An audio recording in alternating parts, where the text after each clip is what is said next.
तथा इन समुदायों को शोषण से बचाने के लिए उन्हें फिर बसाकर राहत सहायता उपलब्ध कराने का अनुसूचित जाति और अनुसूचित जनजाति अत्याचार निवारण अधिनियम 1989 पारित किया। 1989 में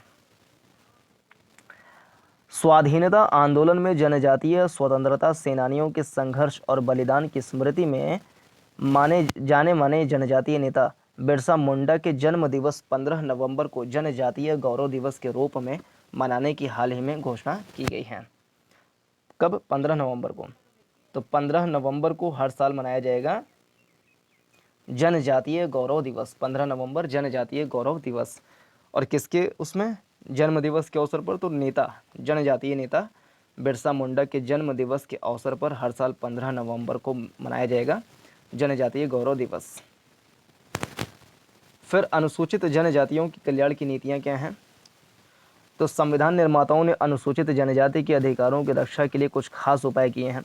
संविधान के अनुच्छेद 46 के मुताबिक राज्य कमजोर और वंचित तबकों, विशेष तौर पर अनुसूचित जाति और जनजाति के लोगों के शैक्षणिक और आर्थिक हितों, राज्य कमजोर और वंचित तबकों, विशेष तौर पर अनुसूचित जाति और जनजाति के लोगों के शैक्षणिक और आर्थिक हितों को बढ़ावा देगा तथा सामाजिक अन्याय एवं अन्य तरह के शोषण से उनकी रक्षा करेगा। इसी तरह अनुच्छेद 15 और 16 के तहत सरकार को अनुसूचित जनजाति के लिए विशेष प्रावधान करने का अधिकार दिया गया है। संवैधानिक प्रावधानों के अलावा संसद ने अनुसूचित जाति और जनजाति अत्याचार निरोधक कानून 1989 पास किया है। इसका मकसद अनुसूचित जाति और जनजाति के लोगों पर होने वाले अत्याचार और अपराधों को रोकना और पीड़ितों को राहत और पुनर्वास मुहैया कराना है। अनुसूचित जनजाति और अन्य परंपरागत वनवासी वन अधिकारों की मान्यता कानून 2006। एक कानून है अनुसूचित जनजाति और अन्य परंपरागत वनवासी ब्रैकेट में वन अधिकारों की मान्यता कानून 2006। अनुसूचित जनजाति और अन्य परंपरागत वनवासी वन अधिकारों की मान्यता कानून 2006 के तहत अनुसूचित जनजाति के लोगों को मान्यता देने के साथ साथ उनके वन अधिकारों और जंगल की जमीन पर स्वामित्व को भी स्वीकार किया गया है। एक आयोग है राष्ट्रीय अनुसूचित जनजाति आयोग, नेशनल शेड्यूल्ड ट्राइब कमीशन। तो अनुसूचित जनजाति समुदाय के संवैधानिक अधिकारों की रक्षा जरूरी है और नियोजन की प्रक्रिया में इस समुदाय का विशेष ध्यान रखा जाता है।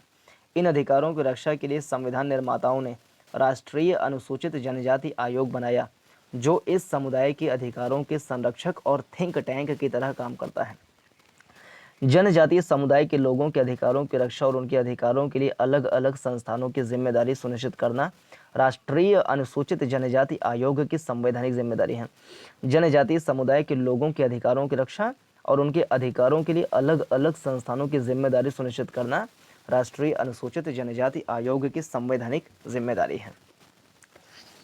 राष्ट्रीय अनुसूचित जनजाति आयोग एक संवैधानिक संस्था है और भारतीय संविधान के अनुच्छेद 338 का ये अलग से आर्टिकल है एक, के तहत इसका गठन किया गया है। राष्ट्रीय अनुसूचित जनजाति आयोग में अध्यक्ष, उपाध्यक्ष और 3 सदस्य होते हैं। राष्ट्रीय अनुसूचित जनजाति आयोग में एक अध्यक्ष होता है और एक उपाध्यक्ष होता है और 3 अन्य सदस्य होते हैं। 3 सदस्य होते हैं, यानी कि 3, 2, 5 लोगों की एक कमेटी होती है, एक आयोग होता है, कमीशन होता है, जिनकी नियुक्ति, इन 5 की नियुक्ति राष्ट्रपति करते हैं। अध्यक्ष को केंद्र के कैबिनेट मंत्री और उपाध्यक्ष को राज्य मंत्री का दर्जा हासिल होता है, जबकि सदस्यों का दर्जा भारत सरकार के सचिव के बराबर होता है। इस आयोग का दिल्ली में स्थायी सचिवालय है, जबकि देश भर में इसके 6 क्षेत्रीय कार्यालय हैं। इसके पास व्यवहार न्यायालय यानी सिविल कोर्ट का अधिकार भी है। जनजातीय समुदाय की समस्याएं क्या हैं? तो दरअसल अलग अलग क्षेत्रों में उनकी सांस्कृतिक विशेषताएं और मूल्य अलग अलग हैं।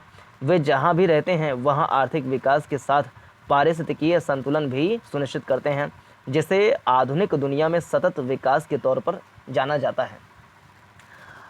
इस राष्ट्रीय अनुसूचित जनजाति आयोग जिसका गठन किया गया था 89वें संविधान संशोधन 2003 के द्वारा, और एक नया आर्टिकल जोड़ा गया 338 का, तो उसमें इसकी व्यवस्था की गई national commission for scheduled tribes. तो इस national commission for scheduled tribe की जिम्मेदारियां क्या हैं? तो पहली जिम्मेदारी है अनुसूचित जनजाति के लिए उपलब्ध कराए गए सुरक्षा प्रावधानों से जुड़े सभी मामलों की जांच कर उन पर नज़र रखना। दूसरा, अनुसूचित जनजाति के अधिकारों के उल्लंघन से जुड़ी शिकायतों की जांच करना। अगला, अनुसूचित जनजाति के सामाजिक आर्थिक विकास से जुड़े नियोजन की प्रक्रिया में भागीदारी सुनिश्चित करना और ज़रूरी सलाह देना। साथ ही संघ और किसी भी राज्य में जनजातीय समुदाय के विकास का मूल्यांकन करना। फिर अगला, अनुसूचित जनजाति समुदाय की सुरक्षा, कल्याण और सामाजिक आर्थिक विकास के लिए सुझाव पेश करना, ताकि केंद्र या राज्य सरकारें इन सुझावों पर प्रभावी तरीके से काम कर सकें। समुदाय की सुरक्षा और हितों के लिए उठाए जाने वाले कदमों के बारे में सालाना आधार पर और ज़रूरत के हिसाब से राष्ट्रपति को अवगत कराना। आयोग के खंड 5 के उपखंड ए और उपखंड बी से जुड़ी शिकायतों की जांच करते समय आयोग के पास व्यवहार न्यायालय का अधिकार होगा और वह इन कार्यों के लिए अधिकृत होगा। देश के किसी भी हिस्से से किसी भी शख्स को तलब करना और आधिकारिक तौर पर इसका बयान लेना। अगला, ज़रूरत पड़ने पर किसी भी दस्तावेज़ को ढूंढना और उसे तैयार करना। अगला, हलफनामा के ज़रिए प्रमाण प्राप्त करना। फिर नेक्स्ट, किसी अदालत या कार्यालय से कोई सार्वजनिक रिकॉर्ड या कॉपी मांगना। नेक्स्ट, गवाहों और दस्तावेज़ों की जांच के लिए संबद्ध सूचना जारी करना। अन्य मामले जिनके बारे में नियमों के आधार पर राष्ट्रपति फैसला कर सकते हैं उसके बारे में काम करना। संविधान की इस अनुच्छेद 338 ए के खंड 9 के मुताबिक अनुसूचित जनजाति से जुड़ी सभी नीतिगत मामलों में केंद्र और राज्य सरकारें आयोग से सलाह मशवरा करेंगे।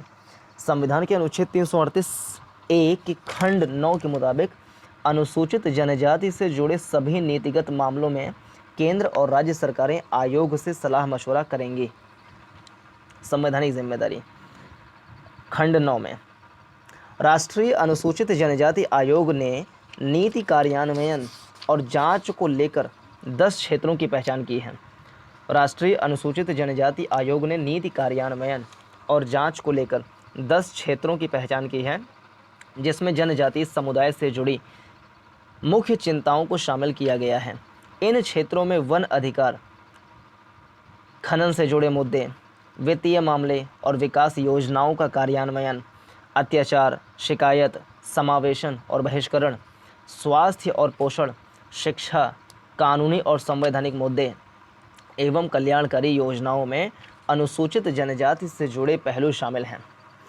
आयोग इन 10 क्षेत्रों के दायरे में शिकायत निपटारा और नियोजन इकाई के तौर पर काम करता है। आयोग को संविधान के अनुच्छेद 5A और B के तहत शिकायतों का निपटारा करने का अधिकार है, जबकि C और E के तहत इसे नियोजन की प्रक्रिया में भागीदारी के लिए अधिकार दिए गए हैं। शिकायतों का निपटारा कैसे करती है राष्ट्रीय अनुसूचित जनजाति आयोग? तो राष्ट्रीय अनुसूचित जनजाति आयोग ने एक संवैधानिक इकाई के तौर पर भारत में अनुसूचित जनजाति की बेहतरी और उनके अधिकारों की रक्षा में अहम भूमिका निभाई है। प्रिंट और इलेक्ट्रॉनिक मीडिया भी इस समुदाय के लोगों पर होने वाले अत्याचारों, शोषण और सामाजिक अन्याय के मामलों को उठाता है। ऐसे मामलों पर आयोग संज्ञान लेता है और अनुसूचित जनजाति के लोगों को न्याय दिलाने के लिए हर संभव कोशिश की जाती है। इस प्रक्रिया में आयोग को राज्य या शासन प्रणाली की हर इकाई से सहयोग मिलता है।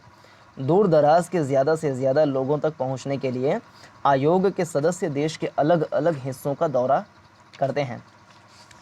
इसके तहत जनजातीय समुदाय के लोगों को अपनी अपनी जगहों पर ही शिकायतों का निपटारा करने का मौका मिलता है। राष्ट्रीय अनुसूचित जनजाति आयोग ने ई-पोर्टल भी शुरू किया है, जिस पर लोग अपनी शिकायतें दर्ज कर सकते हैं। राष्ट्रीय अनुसूचित जनजाति आयोग को अपनी सालाना रिपोर्ट राष्ट्रपति को सौंपनी होती है। फिर कुछ नीतियां हैं अनुसूचित जनजातियों के कल्याण के लिए। एक है प्रधानमंत्री आदि आदर्श ग्राम योजना, प्रधानमंत्री आदि आदर्श ग्राम योजना, और एक है PM जनजातीय विकास मिशन। तो प्रधानमंत्री आदि आदर्श ग्राम योजना और प्रधानमंत्री जनजातीय विकास मिशन। तो ये कुछ योजनाएं हैं, प्रधानमंत्री आदि आदर्श ग्राम योजना और प्रधानमंत्री जनजातीय विकास मिशन। फिर 15 नवंबर को बिरसा मुंडा के जन्म दिवस के अवसर पर मनाया जाता है जनजातीय दिवस। और योजना में 2 योजना, प्रधानमंत्री आदि आदर्श ग्राम योजना और प्रधानमंत्री जनजातीय विकास मिशन। और संवैधानिक व्यवस्थाओं में देखें तो उसमें आर्टिकल 15 क्लॉज 4 के तहत राज्य सामाजिक और शैक्षणिक दृष्टि से पिछड़े नागरिकों के किन्हीं वर्गों की उन्नति के लिए या अनुसूचित जातियों एवं जनजातियों के लिए विशेष उपबंध करेगा। अनुच्छेद 16 क्लॉज 4 इसके अंतर्गत अनुसूचित जनजातियों के लिए राज्य लोक नियोजनों में आरक्षण का प्रावधान कर सकता है। अनुच्छेद 29 इसके अनुसार भारत में रहने वाले नागरिक जिनकी विशिष्ट भाषा, लिपि और संस्कृति है उन्हें संरक्षण का अधिकार होगा। अनुच्छेद 46 राज्य समाज के कमज़ोर वर्ग विशेष रूप से अनुसूचित जाति और अनुसूचित जनजाति के शैक्षणिक और आर्थिक हितों को बढ़ावा देगा तथा सामाजिक अन्याय और शोषण के सभी रूपों से उनकी रक्षा करेगा। अनुच्छेद 164 क्लॉज 1 यह प्रावधान करता है कि झारखंड, छत्तीसगढ़, मध्य प्रदेश और उड़ीसा राज्यों में जनजातियों के कल्याण के लिए विशेष मंत्री होंगे। अनुच्छेद 244 के माध्यम से अनुसूचित क्षेत्रों तथा जनजातीय क्षेत्रों के प्रशासन और नियंत्रण का प्रावधान किया गया। अनुच्छेद 244 के माध्यम से अनुसूचित क्षेत्रों तथा जनजातीय क्षेत्रों के प्रशासन और नियंत्रण का प्रावधान किया गया है।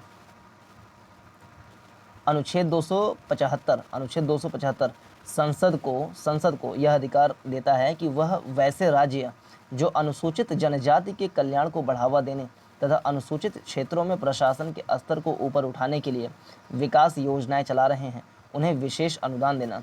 तो जनजातीय क्षेत्रों के विकास के लिए विशेष अनुदान देने का प्रावधान है अनुच्छेद 275 में। फिर अनुच्छेद 243 डी के तहत पंचायतों में, 330 के तहत लोकसभा में और 332 के तहत विधानसभा में। फिर से आर्टिकल 243 डी के तहत पंचायतों में, 330 के तहत लोकसभा में और 332 के तहत विधानसभाओं में अनुसूचित जातियों तथा अनुसूचित जनजातियों के लिए आरक्षण संबंधी प्रावधान किया गया है। इन सब के अतिरिक्त अनुसूचित जनजातियों के उत्थान के लिए कुछ अन्य संवैधानिक प्रावधान भी हैं। संविधान की 5वीं और 6वीं अनुसूची में जनजातीय क्षेत्रों तथा जनजातियों के प्रशासन और नियंत्रण के बारे में उपबंध हैं।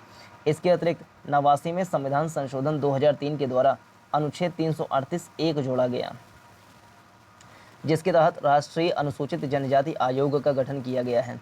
इस आयोग का मुख्य कार्य संविधान द्वारा प्रदत्त अनुसूचित जनजातियों के लिए विभिन्न सुरक्षोपायों के कार्यान्वयन की निगरानी करना है। इसके अलावा आर्टिकल 342 अनुच्छेद 342 के तहत राष्ट्रपति किसी आदिवासी समूह को अनुसूचित जनजाति के रूप में अनुसूचित कर सकती हैं।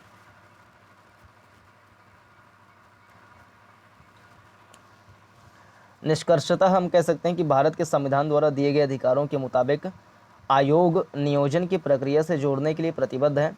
आयोग संवाद श्रृंखला के तहत जनजातीय समुदाय से जुड़े अलग अलग मुद्दों पर नियमित रूप से संबंधित पक्षों के साथ सलाह मशवरा करता है। विचार विमर्श की इस प्रक्रिया से आयोग को बेहतर समाधान ढूंढने में मदद मिलती है। मानव विज्ञानियों के द्वारा किए गए अध्ययनों से पता चला है कि भूमंडलीकरण, आधुनिकीकरण और अलग अलग संस्कृतियों के असर से जनजातीय समुदाय में भी बदलाव हुआ है।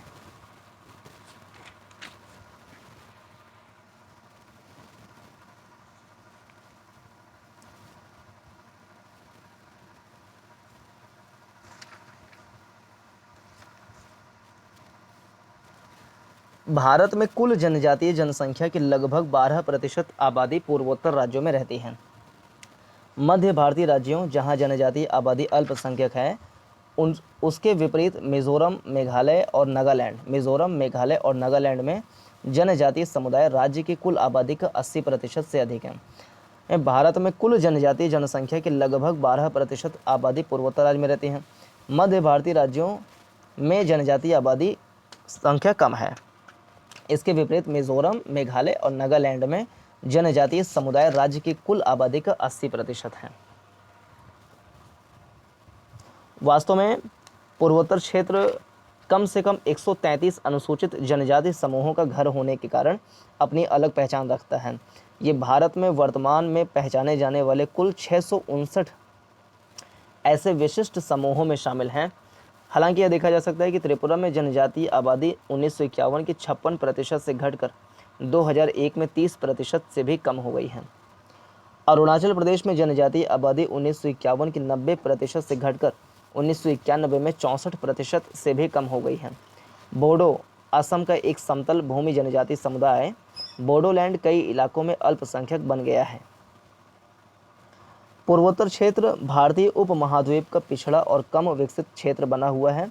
हालांकि यह देश के 8% भौगोलिक क्षेत्र में फैला है। तो पूर्वोत्तर क्षेत्र 8% पूरे भारत का क्षेत्रफल रखता है। और पूर्वोत्तर क्षेत्र 4 देशों बांग्लादेश, भूटान, चीन और म्यांमार के साथ में 4200 किलोमीटर की अंतर्राष्ट्रीय सीमा साझा करता है। 4 देश बांग्लादेश, भूटान, चीन और म्यांमार के साथ में मिला लें तो 4200 किलोमीटर की अंतर्राष्ट्रीय सीमा साझा करता है। 4200 किलोमीटर। साथ ही पूर्वोत्तर भारत सिलीगुड़ी कॉरिडोर या चिकन नेक के नाम से मशहूर एक संकरे रास्ते से शेष भारत से जुड़ जाता है। अरुणाचल प्रदेश, मेघालय, मिजोरम, नागालैंड और सिक्किम को पहाड़ी क्षेत्र के रूप में वर्णित किया जा सकता है। अरुणाचल प्रदेश, फिर नागालैंड, मिजोरम, मेघालय और सिक्किम को पहाड़ी क्षेत्र के रूप में वर्णित किया जा सकता है, जबकि असम काफ़ी हद तक मैदानी इलाका है।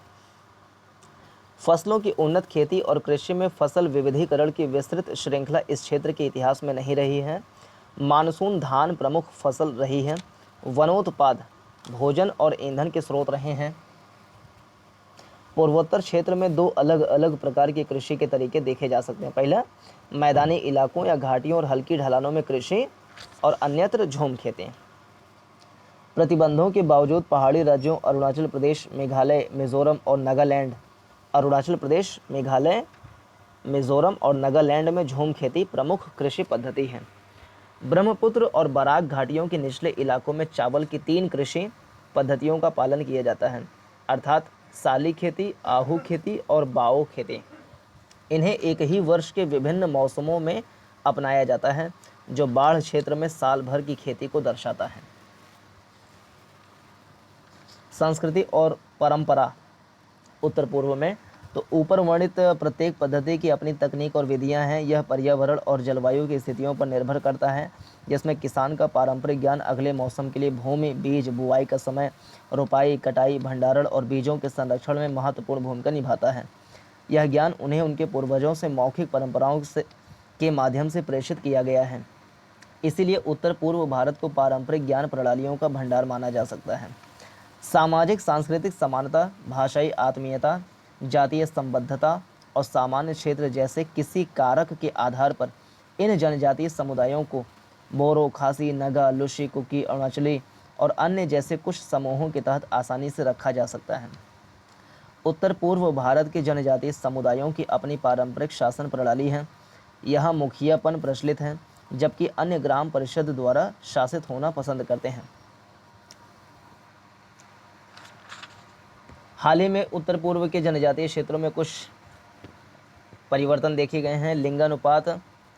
लिंगानुपात, शिक्षा, शिशु मृत्यु दर या स्वच्छता जैसे सामाजिक आर्थिक संकेतकों से स्पष्ट है, जो पिछड़ेपन या कम विकास को दूर करने की आकांक्षा की धारणा को प्रकट करता है।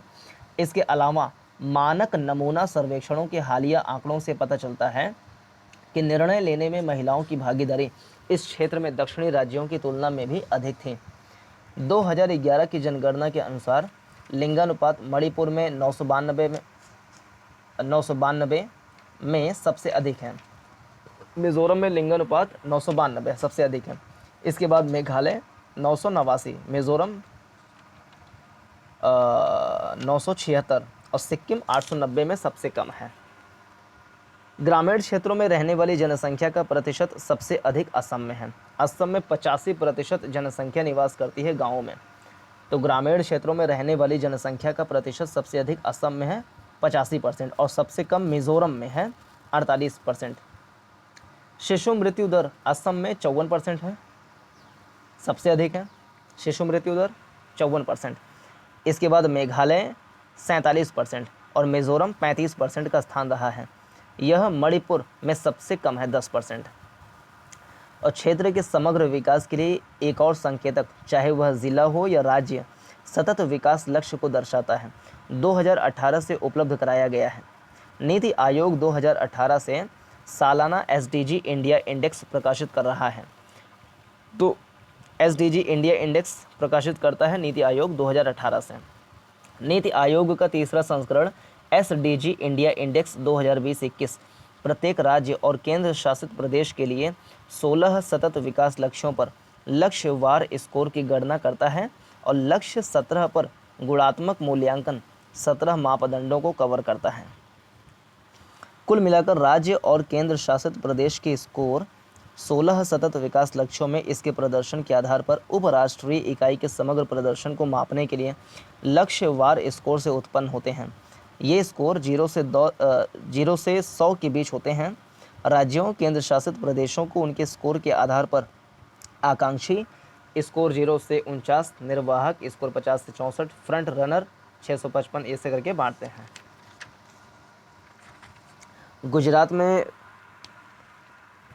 गुजरात की जनजातियां 2011 की जनगणना के अनुसार राज्य की कुल जनसंख्या 60 करोड़ थी। गुजरात राज्य की जनसंख्या 60 करोड़ थी,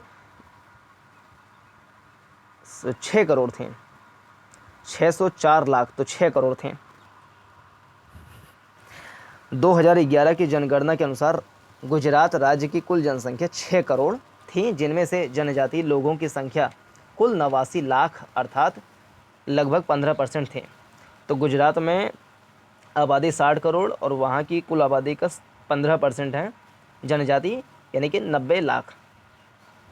अनुसूचित जनजातीय लोगों की साक्षरता दर बढ़कर 62% हो गई है। 2001 के बाद से जनजातियों की साक्षरता दर में बराबर सुधार आया है।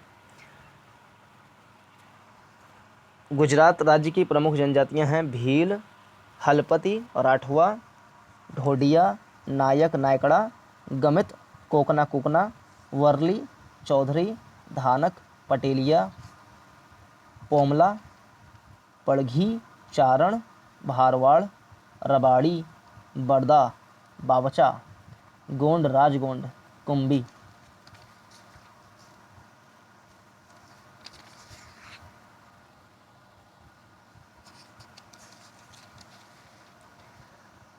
अनुसूचित जनजातियों के लिए राष्ट्रीय आयोग, नेशनल कमीशन फॉर एसटीज, राष्ट्रीय अनुसूचित जाति आयोग की तरह राष्ट्रीय अनुसूचित जनजाति आयोग भी एक संवैधानिक निकाय है। इसका गठन संविधान के अनुच्छेद 338 क के द्वारा किया गया है। अनुसूचित जनजातियों के लिए पृथक आयोग 1990 के 65वें संविधान संशोधन अधिनियम के द्वारा अनुसूचित जातियों एवं जनजातियों के लिए एक राष्ट्रीय अनुसूचित जाति एवं जनजाति आयोग की स्थापना की गई। संविधान के अनुच्छेद 338 के द्वारा इस आयोग की स्थापना अनुसूचित जाति जनजाति को संविधान या अन्य विधियों के अंतर्गत संरक्षण प्रदान करने के उद्देश्य से की गई। भौगोलिक एवं सांस्कृतिक रूप से अनुसूचित जनजातियां अनुसूचित जातियों से भिन्न हैं तथा उनकी समस्याएं भी अनुसूचित जातियों से भिन्न हैं। 1999 में अनुसूचित जनजातियों के कल्याण एवं विकास के कार्यों को गति देने के लिए एक नए जनजातीय मंत्रालय की स्थापना की गई। 1999 में एक नए जनजातीय मंत्रालय की स्थापना की गई। यह महसूस किया गया कि अनुसूचित जनजातियों से संबंधित सभी योजनाओं में समन्वय स्थापित करने के लिए जनजातीय कल्याण मंत्रालय का होना आवश्यक है। तो जनजातीय कल्याण मंत्रालय की स्थापना 1999 में की गई।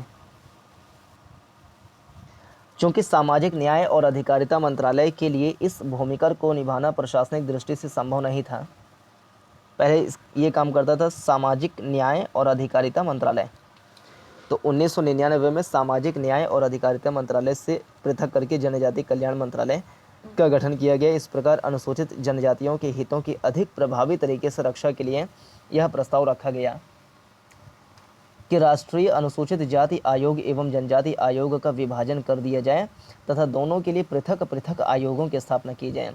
इसकी स्थापना अंततः 2003 के 89वें संविधान संशोधन अधिनियम के द्वारा की गई। इसके लिए संविधान के अनुच्छेद 338 में संशोधन किया गया तथा उसमें एक नया अनुच्छेद 338 का जोड़ा गया। वर्ष 2004 से राष्ट्रीय अनुसूचित जनजाति आयोग अस्तित्व में आया। इस आयोग में एक अध्यक्ष, एक उपाध्यक्ष एवं 3 अन्य सदस्य हैं, 5 सदस्य। वे राष्ट्रपति द्वारा उसके आदेश एवं मुहर लगे आदेश द्वारा नियुक्त किए जाते हैं। उनकी सेवा शर्तें एवं कार्यकाल भी राष्ट्रपति द्वारा ही निर्धारित किया जाता है।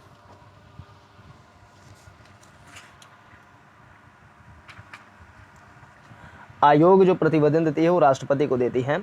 आयोग अपना वार्षिक प्रतिवेदन यानी रिपोर्ट राष्ट्रपति को प्रस्तुत करता है। यदि आवश्यक समझा जाता है तो समय से पहले भी आयोग अपना प्रतिवेदन दे सकता है। राष्ट्रपति ऐसी सभी रिपोर्टों को संसद के प्रत्येक सदन के समक्ष रखवाएगा और उनके साथ संघ से संबंधित सिफारिशों पर की गई या किए जाने के लिए प्रस्थापित कार्यवाही तथा यदि कोई ऐसी सिफारिश अस्वीकृत की गई है तो अस्वीकृति के कारणों को स्पष्ट करने का वाला ज्ञापन भी होगा। जहां कोई ऐसी रिपोर्ट या उसका कोई भाग किसी ऐसे विषय से संबंधित है जिसका किसी राज्य सरकार से संबंध है तो ऐसे रिपोर्ट की एक प्रति उस राज्य के राज्यपाल को भेजी जाएगी, जो उस राज्य के विधानमंडल के समक्ष रखवाएगा और उसके समक्ष राज्य से संबंधित सिफारिशों पर की गई या किए जाने के लिए प्रस्तावित कार्यवाही तथा यदि कोई ऐसी सिफारिश अस्वीकृत की गई है तो अस्वीकृति के कारणों को स्पष्ट करने वाला ज्ञापन भी होगा। राष्ट्रीय अनुसूचित जनजाति आयोग की शक्तियाँ। आयोग को अपनी कार्यविधि को विनियमित करने की शक्ति प्राप्त है। आयोग को किसी विषय का अन्वेषण करते समय या किसी परिवाद के बारे में जांच करते समय विशिष्टता निम्नलिखित विषयों के संबंध में वे सभी शक्तियां होंगी जो वाद का विचारण करते समय सिविल न्यायालय को प्राप्त हैं। अर्थात भारत के किसी भी भाग से किसी व्यक्ति को समन करना और हाजिर कराना तथा शपथ पर उसकी परीक्षा करना, किसी दस्तावेज को प्रकट और पेश करने की अपेक्षा करना, शपथ पत्रों पर साक्ष्य ग्रहण करना, किसी न्यायालय या कार्यालय से किसी लोक अभिलेख या उसकी प्रति की अध्यपेक्षा करना, साक्ष्यों और दस्तावेजों की परीक्षा के लिए कमीशन निकालना, कोई अन्य विषय जो राष्ट्रपति नियम द्वारा अवधारित करें तो संघ और प्रत्येक राज्य सरकार अनुसूचित जनजातियों को प्रभावित करने वाले सभी महत्वपूर्ण नीतिगत विषयों पर आयोग से परामर्श करेगी।